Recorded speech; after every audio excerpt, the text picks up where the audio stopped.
What if the reason you can't sit alone for 5 minutes has nothing to do with boredom, and everything to do with a version of yourself you've spent years trying not to meet? Think about the last time you were truly alone with nothing to do. Waiting for an elevator, lying in bed before sleep, standing at a red light with nowhere to look. What did you do? You already know the answer. Your hand moved before your mind did. The phone came out, not because you decided to check it, but because some part of you couldn't bear another 5 seconds of nothing. We call this a habit, something we picked up, something we could probably break if we tried a little harder. But Carl Jung would have told you something far less comfortable. He would have said, you are not reaching for your phone because you are bored. You are reaching for it because you are afraid of what will surface the moment the screen goes dark. Silence is not empty. Silence is a mirror. When the music stops, when the podcast ends, when there is no feed left to scroll, what's left is not nothing. What's left is you. And in that mirror, certain questions tend to surface, uninvited. Am I happy? Am I loved, really? Is this the life I meant to build, or just the one I ended up in? Most people will do almost anything to avoid sitting with these questions. Jung spent decades watching patients structure entire lives, careers, marriages, daily rituals, around the quiet avoidance of a handful of truths they couldn't bring themselves to face directly. This is the real reason silence feels unbearable. It isn't empty. It's loaded. The moment the outside noise disappears, the inside noise takes its place, and that noise has often been waiting for years for someone to finally listen. This is where Jung's psychology gets genuinely strange and genuinely useful. Jung believed the mind doesn't destroy what it represses. It stores it. Every part of yourself you've ever pushed away, anger you weren't allowed to express, grief you never finished, the parts of you that felt unacceptable to the people who raised you, doesn't vanish. It goes somewhere. Jung called this collection the shadow. The shadow doesn't fade with time. It waits. And it waits for exactly one condition: quiet. As long as you're busy, working, scrolling, achieving, the shadow stays sedated beneath the noise. But the instant the noise stops, even for 15 seconds, it begins to stir. This is why so many people physically cannot sit still in an empty room. It isn't restlessness. It's avoidance, wearing the costume of a personality trait. What's underneath, for most people, isn't dramatic. It's rarely one explosive trauma. It's something quieter and more persistent, and to understand exactly what it is, you have to go back further than memory usually allows. As children, almost none of us were loved simply for being who we were. We were loved when we behaved, praised when we succeeded, welcomed when we made life easier for the adults around us. So very early, long before we had words for it, we learned the quiet arithmetic of love. Certain feelings brought us closer to the people we needed. Others pushed them away. Anger made the house tense, so anger went first.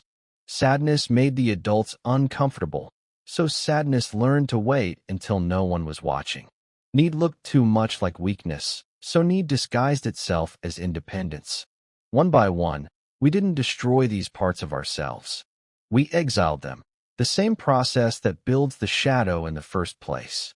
We kept what was rewarded and quietly buried what wasn't, piece by piece, year by year, until the person other people met each day was no longer the whole of who we actually were.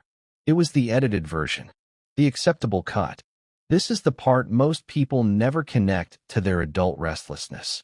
When silence finally arrives, when there's no one left to perform for, nothing left to manage, what comes back isn't only an old memory or an unprocessed feeling. It's something closer to a person, the self you left behind in order to be loved, still waiting, after all these years, exactly where you abandoned it.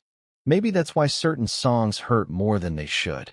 Why some memories arrive out of nowhere, with no warning and no clear cause.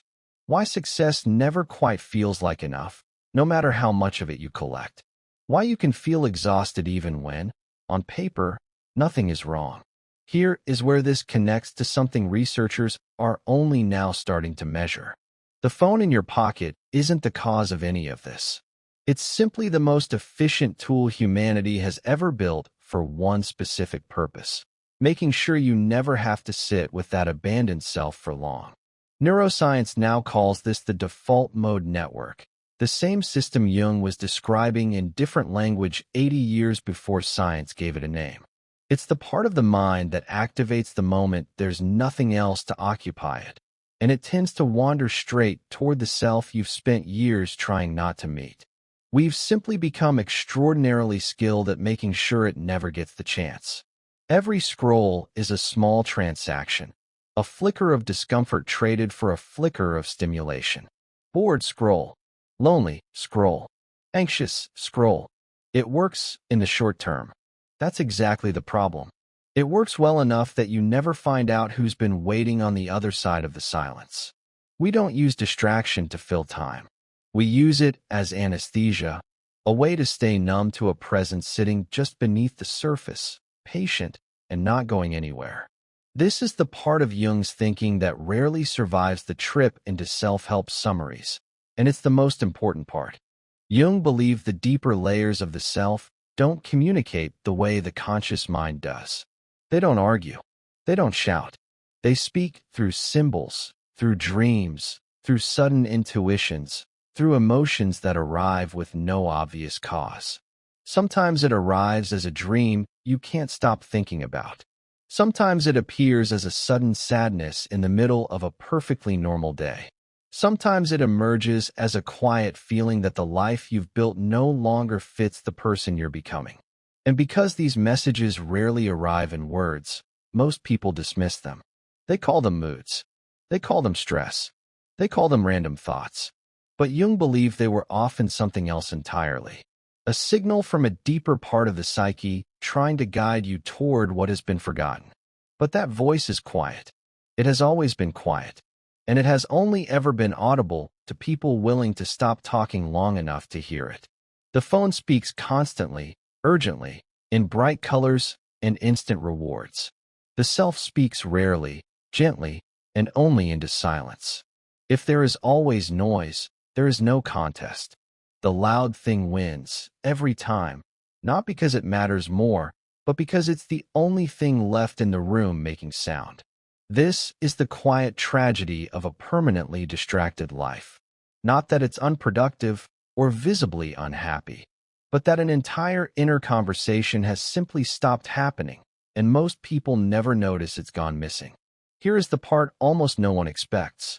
If you actually stay in the silence, past the first wave of discomfort, past the urge to reach for the phone, past the restlessness that builds in the first few minutes, something shifts. The discomfort doesn't keep growing. It peaks, and then it passes. And on the other side of it, something else tends to appear, a clearer thought you didn't plan to have, a feeling you didn't realize you'd been carrying, a sudden, almost embarrassingly simple realization about something you'd been avoiding for months. Jung had a name for this moment.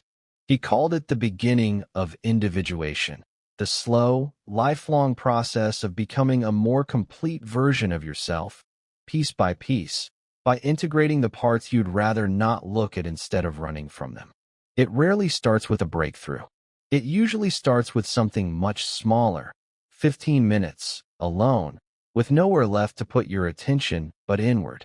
Strip away the talk of phones and screens and apps, and here is what's actually been happening the whole time. The problem was never the phone. The problem was never boredom. The problem was that somewhere along the way, quietly, without ever deciding to, you became a stranger to yourself.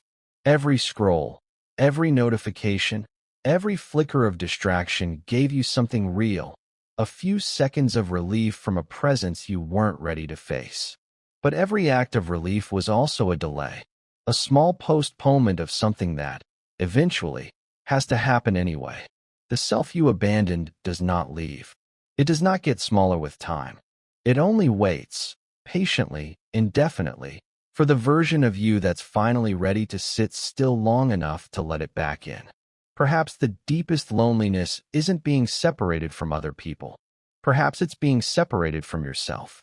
And perhaps what you've been calling boredom all these years. was really an invitation home. So here is the challenge. Notice what it isn't. It isn't delete social media. It isn't throw away your phone. Those are demands almost no one keeps because they treat the symptom instead of the cause. The actual challenge is smaller and harder in a different way. Sit alone for 15 minutes. No music, no podcast, no phone, no distractions of any kind, and simply notice what appears. Not because the discomfort is pleasant, it usually isn't, not at first, but because what surfaces in that silence may be exactly what the rest of you has been trying to say for a very long time. You don't have to fix it. You don't even have to understand it yet. You just have to finally let it speak.